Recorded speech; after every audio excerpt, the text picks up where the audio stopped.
Dry fit the pre-cut corner pieces and mark their location on the inside curb. Then apply QuickDrain modified urethane sealant and set the corner piece in place. Press and smooth the corner into place. Finally, cut the curb covers to size and outline.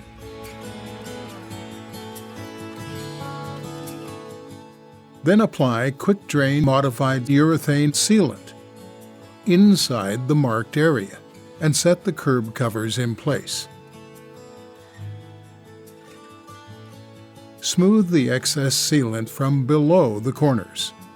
Repeat steps for all inside corners and curb covers.